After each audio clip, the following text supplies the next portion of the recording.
በስመ አብ ወወልድ ወመንፈስ ቅዱስ አሐዱ አምላክ አሜን። በመላው ዓለም ሆናችሁ ይህን ሚዲያ የምትከታተሉ የወይብላ ማርያም የሚዲያ ቤተሰቦች መምህር ልሳነ ወርቅ ዘውገ ነኝ። እንደምን አላችሁ? እንደምን ሰነበታችሁ? ይህ የምትመለከቱት ገዳም እንግዲህ በደቡብ ወሎ የሐይቅ ቅዱስ እስጢፋኖስ አቡነ ኢየሱስ ሞዐ አንድነትን ገዳም ነው። እነሆ በዚህ በያዝነው ዓመተ ምህረት 2017 በዚህ ገዳም ውስጥ እንግዲህ የጌታችን የመድኃኒታችን የኢየሱስ ክርስቶስ በዓለ ትንሣኤው ከ600 በላይ ለሚገኙ ደቀ መዛሙርት ደግሰን እንዘክራለን። ስለዚህ ዘንድሮ 4ኛ ዓመት ድግሳችን ነው።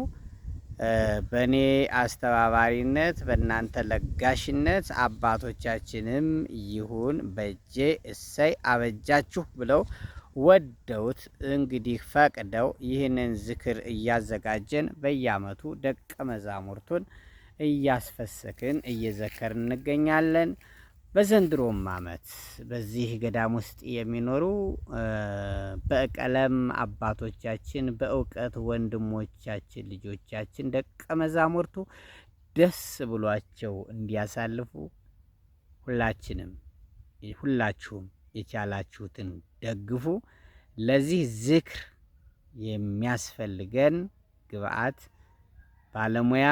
ለባለሙያም ከፍለን ሁሉንም ለባለሙያ ሰጥተን እዚሁ ገዳም ውስጥ ተደግሶ የሚፈጀው 300,000 ብር ነው። አሁን 150,000 ብር ደርሻለሁ። ግማሽ ሆኗል ማለት ነው።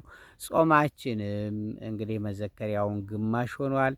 ሁላችሁም ባላችሁበት ሆናችሁ የእጃችሁን በረከት የደሞዛችሁን አስራት በዚህ ገዳም ውስጥ ለሚገኙ ደቀ መዛሙርት ማስፈሰኪያ እንድትልኩልኝ በልዑል እግዚአብሔር ስም ጥሬን አቀርባለሁ።